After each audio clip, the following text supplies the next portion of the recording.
नमस्कार विद्यार्थी मित्रांनो, भूगोल विषयाच्या ऑनलाईन क्लासेसमध्ये आज आपण भूगोल फर्स्ट सेम या विषयाच्या ऑनलाईन क्लासेसला सुरुवात केलेली आहे. कोरोनाचा कालावधी लक्षात घेता मागील काही दिवसांपासून आपले ऑफलाईन क्लासेस लागू शकले नाही आणि म्हणून विद्यार्थ्यांच्या शैक्षणिक हित लक्षात घेता कोणतेही शैक्षणिक नुकसान होऊ नये या दृष्टिकोनातून विद्यापीठाने सुद्धा विद्यार्थ्यांना ऑनलाईन शिक्षणाची सोय उपलब्ध व्हावी या दृष्टिकोनातून ज्या पद्धतीनं ऑनलाईन शिक्षण देता येईल त्या पद्धतीनं ऑनलाईन शिक्षणाची व्यवस्था आपल्याकडूनही करून घेतलेली आहे.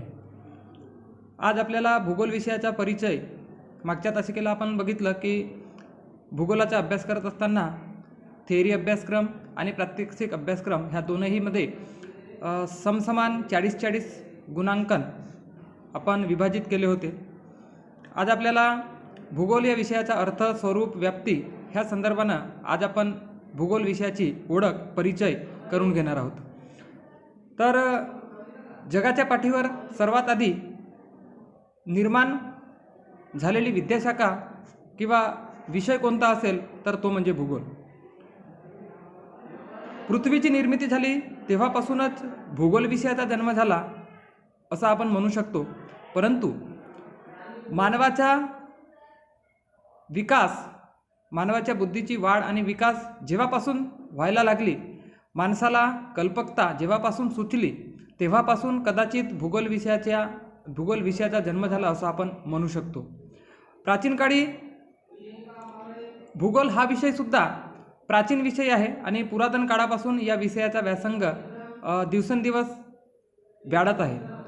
पृथ्वीची निर्मिती हा माणसासाठी जसा जिज्ञासेचा आणि कुतूहलाचा विषय होता, त्याबरोबरच पृथ्वीच्या बाहेरील भागात, अंतर्गत भागात होणारे हे जे बदल आहेत, हे बदलसुद्धा मानवी मनातील एक जिज्ञासा आणि कुतूहलच होते.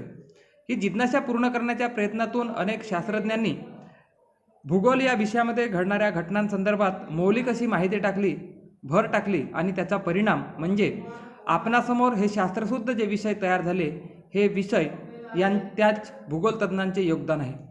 भूगोल या ज्ञानशाखेच्या 20व्या शतकात शास्त्र म्हणून उल्लेख होऊ लागला आणि या विषयाची व्याप्ती आणखीनच वाढत गेली. या विषयाच्या संदर्भाने सर्वात आधी भूगोल म्हणजेच काय, तर भूगोल या विषयालाच आपण इंग्रजीमध्ये जिओग्राफी हा शब्द वापरलेला आहे. हा शब्द प्रथम कोणी वापरला तर इरोस्टोस्थेनीस यांनी इसवी सन पूर्व 234 मध्ये जिओग्राफी हा शब्द वापरला. जिओग्राफी या शब्दातील जिओ म्हणजे पृथ्वी आणि ग्राफी म्हणजे वर्णन. मग शब्दशः आपण पृथ्वीचे यथार्थ वर्णन म्हणजे भूगोल अशी प्रारंभिक अवस्थेत व्याख्या केलेली आहे. आणि म्हणून पृथ्वीचे यथार्थ वर्णन किंवा पृथ्वीचे जसेच्या तसे वर्णन करणे किंवा पृथ्वीच्या वर्णांचा अभ्यास करणे म्हणजेच भूगोल अशी इरोस्टोस्थेनीस यांनी मांडलेली ही पहिली व्याख्या असल्यामुळे आपण इरोस्टोस्थेनीसला भूगोलाचा जनकसुद्धा म्हटलं जाते. परंतु इरोस्टोस्थेनीस यांना प्राचीन भूगोलाचा जनक असं म्हटलं जाते. विषयाचे बदलते स्वरूप म्हणजे पृथ्वीचे वर्णन म्हणजे भूगोल अशी व्याख्या रूढ होत गेली आणि मग भूगोल विषयाच्या अभ्यासाला सुरुवात झाली.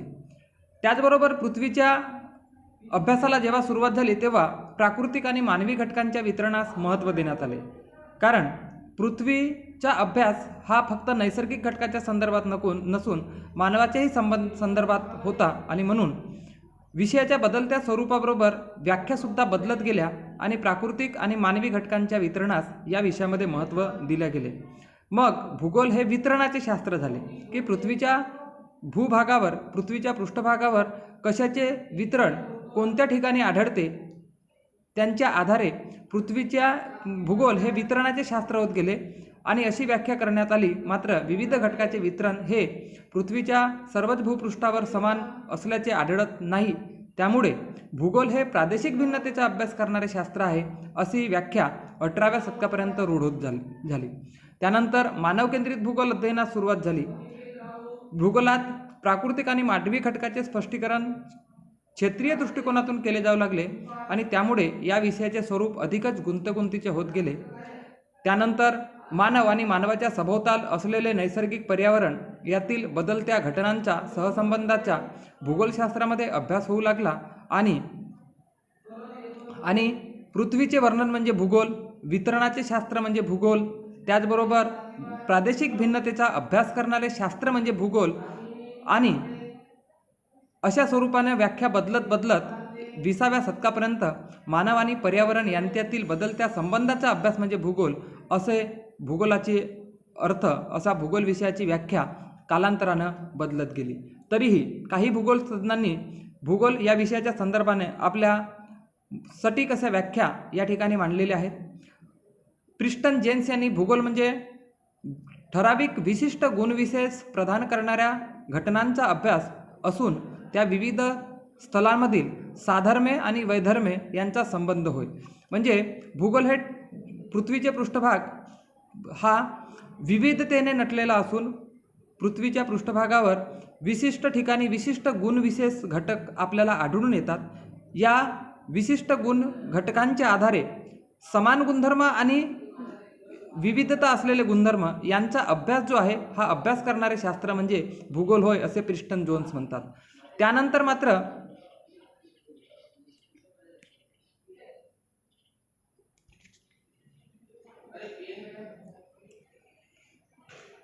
कार्ल रिटर, फेडरिक रेडझेल आणि पेसेल यांनी भूगोलशास्त्र ही अशी ज्ञानशाखा आहे जिच्यात मानवजातीच्या संदर्भात भूपृष्ठाच्या विविधतेचा अभ्यास केला जातो।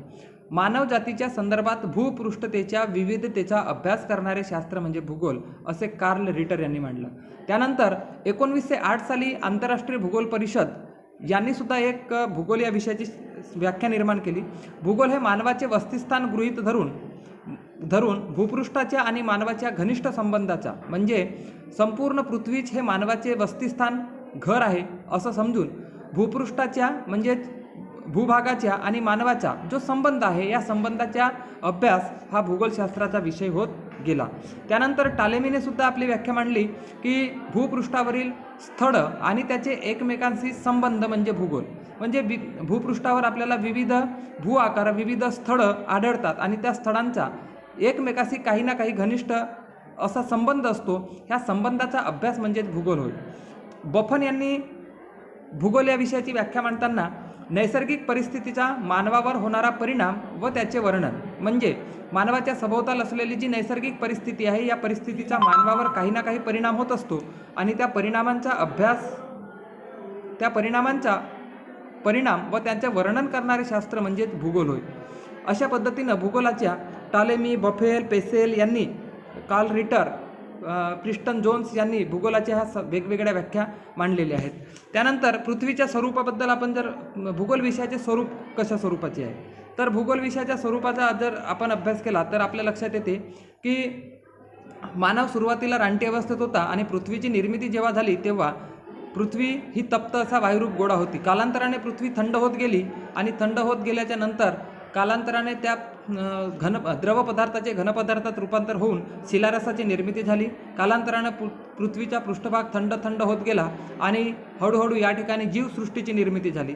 त्या जीवसृष्टीमध्ये आपल्याला कालांतरानं करोडो वर्षाचे आदिमानव असा प्राणी या भूपृष्ठावर आढळला आणि त्या आधारे त्याला निसर्गाच्या सान्निध्यात ज्या ज्या भौगोलिक घटकांचं अध्ययन होत गेले त्या अध्ययनाला त्यांनी विशिष्ट असे स्वरूपाचं संकल्पना दिल्या आणि त्यातूनच प्राचीन काळात ग्रीक आणि रोमन भूगोलतज्ञांनी भूगोल या विषयाचे स्वरूप काल्पनिक होते असे मानले। कारण पृथ्वीच्या चारही बाजूला समुद्र आहे आणि पृथ्वी ही तबकडीप्रमाणे चपटी असून तिच्या चारही बाजूला पाणी आहे। त्याचबरोबर टालेमीने आपला ग्रहीय सिद्धांत मांडला की पृथ्वी स्थिर असून आकाशातील तारे ग्रह हे पृथ्वीच्या सभोवताल प्रदक्षिणा घालतात किंवा फिरतात असे सिद्धांत मांडले। हे सिद्धांत काल्पनिक होते, याला कोणताही शास्त्रीय आधार नव्हता, म्हणून सुरुवातीच्या काळात पृथ्वीचे स्वरूप जे आहे भूगोलाचे स्वरूप हे काल्पनिक होते। त्यानंतर प्राचीन काळी भूगोलाचे स्वरूप हे ग्रीक आणि रोमन भूगोलतज्ञ अनेक ठिकाणी पृथ्वीच्या प्रदेशाचे वर्णन करायला सुरुवात केली आणि एका ठिकाणाहून दुसऱ्या ठिकाणी जात असताना त्यांनी प्रवास वर्णनातून पृथ्वीच्या स्वरूपाचे वर्णन लिखित स्वरूपात करून ठेवले आणि म्हणून पृथ्वीला वर्णनात्मक स्वरूप प्राप्त झाले। पूर्व मध्ययुगीन मध्यकालीन अंधार युगामध्ये अरब भूगोलतज्ञांनी तसेच मध्यकालीन घटना अन्वेषण युगामध्ये अनेक भूगोलतज्ञांनी पृथ्वीच्या प्रदेशाचे नवनवीन प्रदेशाची माहिती जगासमोर मांडली आणि भूगोल प्रवासी, अन्वेषक, शोधकर्ते, व्यापारी, पाद्री, मिशनरी यांच्या लिखाणातून भूगोलाच्या या वर्णनात्मक घटनाक्रमांचा अध्ययन होत गेलं. त्या आधारे मानवासंबंधी नवनवीन माहिती सुसंबंधित रीतीने संकलित करण्याचा प्रयत्न केला गेला आणि मानवासमोर ही माहिती वर्णनात्मक स्वरूपात मांडल्या गेली. उत्तर मध्ययुगीन कालखंडात मात्र पृथ्वीविषयीची माहिती अधिकच वाढत गेली. प्रत्येकाने आपापल्या सोयीनुसार तिची वर्गवारी केली. प्रत्येकाने आपल्या सोयीनुसार तिची वर्गवारी करत असताना साधर्म्य असल्यामुळे ही माहिती लक्षात ठेवणे कठीण होऊ लागले. त्याचबरोबर माहितीची वेगवेगळ्या भागात विभागणीसुद्धा होऊ लागली आणि म्हणून भूगोलाच्या अभ्यासात वितरणात्मक स्वरूप प्राप्त झाले. सुरुवातीला काल्पनिक स्वरूप प्राप्त झाले, मग त्याच्यानंतर वर्णनात्मक स्वरूप प्राप्त झाले, त्याच्यानंतर वितरणात्मक स्वरूप प्राप्त झाले. आणि वितरण करत असताना काय आणि कोठे यांच्या जोडीला का आणि कसे अशा प्रश्नांचे उत्तर शोधल्या जाऊ लागले. आणि भौगोलिक घटनाच्या संदर्भाने निरीक्षण करणे, संकलन, वर्गीकरण, परिशीलन, कार्यकारण, भावात्मक परिकल्पना या परिकल्पनेच्या कसोट्या आणि निष्कर्षाच्या आधारे शास्त्रीय पद्धतीने ह्या कसोट्या तपासल्या जाऊ लागल्या आणि पृथ्वीला वैज्ञानिक स्वरूप प्राप्त झाले. पुढे जाऊन अभिक्षेत्रीय घटनांचा, अनुभवांचा, संयोजनाचा अभ्यास भूगोल विषयात अधिकच रूढ झाला आणि भूगोल म्हणजेच अभिक्षेत्रीय संघटना, त्याचबरोबर अभिक्षेत्रीय वर्तन, अभिक्षेत्रीय आंतरक्रिया अशा स्वरूपातून पृथ्वीला एक गतिशील विषय प्राप्त झाले. पृथ्वीवर वस्तू आणि विचार हे माणसाची एका स्थानापासून दुसऱ्या स्थानाकडे गतिशीलता असते आणि या गतिशीलता म्हणजेच अभिक्षेत्रीय पारस्परिक क्रिया असून 1950 नंतर भूगोलाचे स्वरूप गतिशील बनत गेले आणि भूगोल या विषयाला गतिशील स्वरूप प्राप्त झाले. अशा स्वरूपानं आज आपण बघतो की भूगोल विषयाचे स्वरूप सुरुवातीला काल्पनिक होते. कल्पनेच्या आधारे भौगोलिक कल्पना मांडल्या गेल्या. त्यानंतर त्या कल्पनेला वास्तविकतेचे जोड देऊन त्यांचं वर्णन करण्यात आलं आणि वर्णन करण्यात आल्यामुळे भूगोल विषयाला वर्णनात्मक स्वरूप प्राप्त झालं. पृथ्वीच्या पृष्ठभागावर बहुतेक ठिकाणी आपल्याला सर्व भौगोलिक घटक समान स्वरूपाचे आढळत नाही आणि म्हणून भूगोल या विषयाला वितरणाचे स्वरूप प्राप्त झाले. त्यानंतर बहुतेक भौगोलिक घटना का आणि कशा याच्या स्वरूपालेच का व कोठे यांचे अध्ययन करायला जाऊ लागले आणि भूगोल विषयाला गतिशील स्वरूप प्राप्त झाले. त्यानंतर बहुतेक भौगोलिक घटनाचा शास्त्रीय पद्धतीने संशोधन अध्ययन सुरू झालं आणि त्या आधारे माणूस हा एक गतिशील घटक असून पृथ्वीच्या पृष्ठभागावरील वस्तू, विचार यांचे एका ठिकाणाहून दुसऱ्या ठिकाणी स्थलांतरण होत असते आणि अशा स्वरूपाने भौगोलिक घटनासुद्धा गतिशील बनत गेल्या आणि भूगोल विषयाला गतिशील स्वरूप प्राप्त झाले. तर त्यानंतर आहे भूगोलाची व्याप्ती. भूगोलाचा अभ्यास करत असताना सुरुवातीला भूगोलाच्या विषयासंदर्भाने दोन घटना महत्त्वाच्या होत्या. एक म्हणजे भूगोल विषयाचं अध्ययन करत असताना प्राकृतिक घटकांना महत्त्व द्यायचं की नैसर्गिक घटकांना महत्त्व द्यायचं. कारण भूपृष्ठावरील कोणत्याही घटकाला स्वतंत्र अस्तित्व नसून भूपृष्ठावर अस्तित्वात असलेले नैसर्गिक घटक आणि मानवनिर्मित घटक या दोन्हीचा आपसामध्ये सहसंबंध असतो.